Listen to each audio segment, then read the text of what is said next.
Displacement current का जो idea था यह मैक्सवेल्स ने दिया था, ठीक है। तो मैं इसको यहाँ पे लिखता हूँ कि it is given by James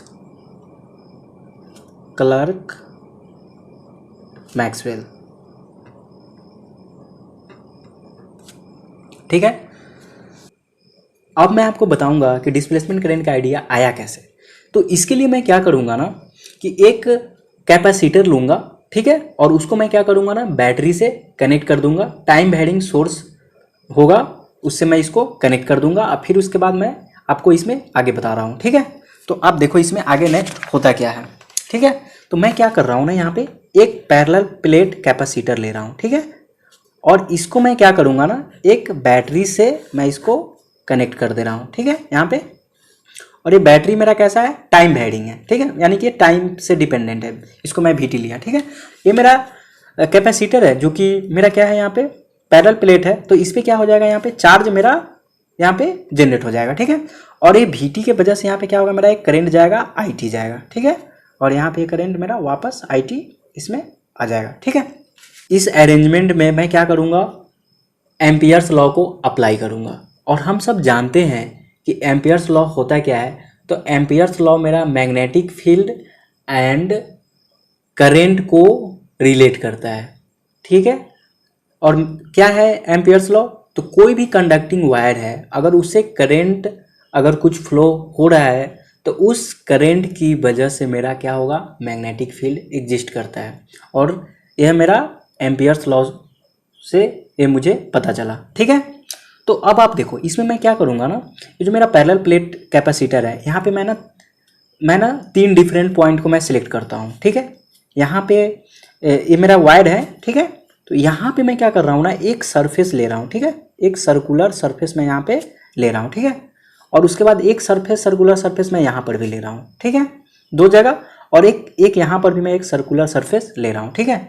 यहाँ पे जो मैंने लिया इसका नाम मैं A रख दे रहा हूँ, इसका नाम मैं B रख दे रहा हूँ और इसका नाम C ले रहा हूँ, ठीक है। तो मैंने 3 जगह पे मैंने क्या किया, सर्कुलर सरफेस मैंने ड्रॉ किया। ये थोड़ा सर्कुलर टाइप का नहीं दिख रहा है बट आप मान लो कि सर्कुलर ही है, ठीक है।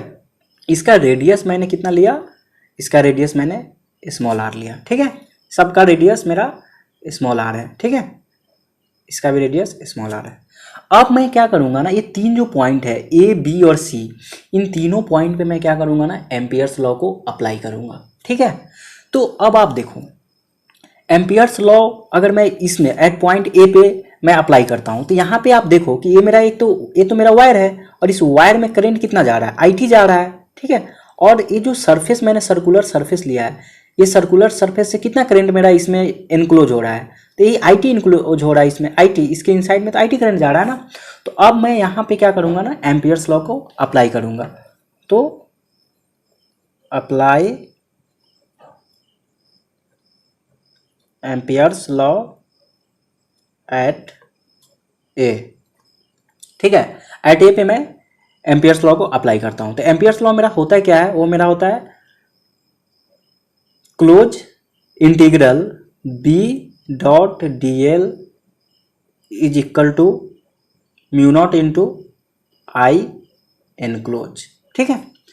तो ये मेरा B.dl है और mu naught into I enclose, मतलब आई एनक्लोज कौन सा, किसी भी सरफेस में जो मैंने सरफेस लिया उस सरफेस से कितना करंट इनक्लोज हो रहा है, यही मेरा आई एनक्लोज होता है, ठीक है। तो मैं यहाँ पे जब अप्लाई करूँगा तो मुझे यहाँ पे मेनली चेक करना है कि मैग्नेटिक फील्ड कितना एग्जिस्ट कर रहा है, ठीक है। मैं तीनों पॉइंट पे ना मैग्नेटिक फील्ड को मुझे पता करना है कि कितना एग्जिस्ट करता है, ठीक है। तो यहाँ पे जब मैं B.dl लगाऊंगा तो यहाँ पे आप देखो मैग्नेटिक फील्ड ये सरफेस पे तो क्या होगा, कांस्टेंट होगा। तो B को मैं बाहर कर लिया, ठीक है। और यहाँ पे मेरा क्या हो गया, क्लोज इंटीग्रल dl, इसको वेक्टर फॉर्म में हटा देते हैं, B बाहर कर लिया, close integral dl is equal to यहाँ पे क्या होगा म्यू नॉट, और आई इनक्लोज यहाँ पे कितना है बताओ, इस सरफेस में कितना करंट इनक्लोज हो रहा है इसमें, तो IT हो रहा है। तो यहाँ पे मैं लिख देता हूँ IT, ठीक है। और B इंटू, अब देखो dl मेरा क्या है, लेंथ है इस किसका, ये जो सरफेस मैंने लिया इसका आउटर लेंथ कितना होगा, तो ये मेरा क्या होगा 2πr होगा, सर्कमफ्रेंस का लेंथ। तो ये होगा 2πr इजिकल टू यहाँ पे म्यू नॉट इंटू IT, ठीक है। तो यहाँ पे मेरा मैग्नेटिक फील्ड जो होगा वो मेरा क्या होगा mu naught IT by 2πr, ठीक है। तो ये मेरा क्या आया, मैग्नेटिक फील्ड मेरा आया एट पॉइंट ए पे आया, ठीक है, ये मेरा मैग्नेटिक फील्ड आया, ठीक ना। अब मैं आपको बताऊंगा कि magnetic field at point B पे क्या आएगा। तो अब मैं बी पे मैं क्या करूंगा, फिर से एम्पियर्स लॉ अप्लाई करता हूं, ठीक है। तो apply Ampere's law at point B पे। तो एट पॉइंट बी पे जब मैं एम्पियर्स लॉ लगाऊंगा तो क्या होगा, यहाँ पे देखो B dot d l vector is equal to mu naught into I enclose. अब देखो आप यहाँ पर तो मेरा क्या है, ये जो मैंने बी सरफेस लिया है यहाँ से कुछ करंट मेरा इसमें एनक्लोज हो रहा है क्या, नहीं, क्योंकि ये तो फ्री स्पेस है। तो यहाँ पे जो ये सरफेस है, इस सरफेस से मेरा कोई भी करंट मेरा एनक्लोज हो ही नहीं रहा। तो यहाँ पे जो मेरा आई एनक्लोज होगा वो कितना होगा, जीरो होगा। तो म्यू नॉट इंटू ये मेरा जीरो, यानी कि मेरा जीरो हो गया यहाँ पे। तो B dot d l is equal to zero, यानी कि B into two pi r is equal to zero, यानी बी इजिकल टू जीरो। यानी कि एम्पियर्स लॉ जब मैंने एट पॉइंट बी पे अप्लाई किया तो क्या हो गया, मेरा मैग्नेटिक फील्ड मेरा जीरो आ गया, ठीक है। तो ये मेरा एम्पियर्स के अकॉर्डिंग मैंने अभी जस्ट मैं यहाँ पे वर्क कर रहा हूँ, ठीक है, अप्लाई करूंगा, ठीक है। एम्पियर्स लॉ को मैं क्या करूंगा, सी पे अप्लाई करूंगा। अप्लाई एम्पियर्स लॉ एट सी पे। तो जब आप सी पर भी एम्पियर्स लॉ अप्लाई करोगे ना तो यहाँ पर भी आपको मैग्नेटिक फील्ड कितना आएगा, तो ये आएगा mu naught I T by two pi R, क्योंकि at point C and point A दोनों सेम ही है। तो वहाँ पे जो मेरा मैग्नेटिक फील्ड एग्जिस्ट करेगा वो मेरा mu naught into I T by two pi r होगा। बट मेरा मेन जो कंसर्न है ना वो मेरा है एट पॉइंट बी पे, यानी कि जो मेरा कैपेसिटर के जो दोनों प्लेट के बीच में जो मेरा मैग्नेटिक फील्ड जीरो आया है वो मेरा पॉइंट ऑफ इंटरेस्ट है, और वहाँ पे मुझे बात करनी है कि वहाँ पे मैग्नेटिक फील्ड जीरो क्यों आया। तो इस पे एम्पियर्स ने क्या बोला कि एट पॉइंट जो मेरा यहाँ पे कैपेसिटर था, ठीक है, और यहाँ पे मैंने क्या लगाया था, एम्पियर्स लॉ अप्लाई किया था। तो यहाँ पे मेरा बी की वैल्यू कितना आया था, जीरो आया था, ठीक है। क्यों जीरो आया था, बिकॉज मेरा यहाँ पे आई एनक्लोज जो था जीरो था, ठीक है। तो इस पे एम्पियर्स ने क्या बोला कि एट पॉइंट बी पे, यानी कि कैपेसिटर के जो बीच वाला पार्ट है यहाँ पे मेरा मैग्नेटिक फील्ड एग्जिस्ट नहीं करेगा। क्यों नहीं एग्जिस्ट करेगा, क्योंकि यहाँ पे कोई करंट मेरा एनक्लोज नहीं हो रहा है, इसलिए यहाँ पे मैग्नेटिक फील्ड मेरा क्या होगा, जीरो होगा, ठीक है। लेकिन ऐसा ना प्रैक्टिकली ऐसा सही नहीं था। क्या हुआ कि जब यहाँ पे मेरा मैग्नेटिक करंट नहीं है तो मैग्नेटिक फील्ड नहीं है, ऐसा एम्पियर्स ने बोला। लेकिन यह सच नहीं था। क्या था कि जब हम एक नीडल को लेंगे और इस दोनों प्लेट के बीच में जब मैंने एक नीडल को यहाँ पे मैं ला के रखूँगा ना तो ये नीडल क्या होगा, यह नीडल मेरा डिफ्लेक्ट होगा, ठीक है। क्या हुआ, यह जब मैं एक नीडल को यहाँ पे लाया तो क्या होने लगा, डिफ्लेक्ट होने लगा। एक ना लैब में एक सेटअप है, लैब में इसको चेक किया गया एक्सपेरिमेंटली। तो क्या हो रहा था कि यहाँ पे जब मैंने एक नीडल को प्लेस किया तो नीडल मेरा क्या हो रहा था, डिफ्लेक्ट हो रहा था। तो नीडल मेरा कब डिफ्लेक्ट होगा, यानी कि यहाँ पे कुछ ना कुछ यहाँ पे मैग्नेटिक फील्ड एग्जिस्ट कर रहा है, और वह मैग्नेटिक फील्ड मेरा क्या कर रहा है, नीडल को डिफ्लेक्ट कर रहा है, ठीक है। तो अब यहाँ पे बात आ गई कि जब यहाँ पे करंट है नहीं तो एम्पियर्स ने बोला मैग्नेटिक फील्ड जीरो होगा, बट ऐसा था नहीं, क्योंकि यहाँ पर तो नीडल को रखने पर ये नीडल डिफ्लेक्ट हो रहा है, यानी कि मैग्नेटिक फील्ड यहाँ पे एग्जिस्ट कर रहा है, बट यहाँ पे कोई मेरा करंट मेरा फ्लो नहीं कर रहा है, ठीक है। तो अब यहाँ पे क्या था ना, यह एक सस्पेंशन था कि भाई ऐसा कैसे हो रहा है कि करंट भी नहीं है और मैग्नेटिक फील्ड जीरो है, बट यहाँ पे नीडल को डिफ्लेक्ट हो रहा है, यानी कि मैग्नेटिक फील्ड मेरा एग्जिस्ट कर रहा है।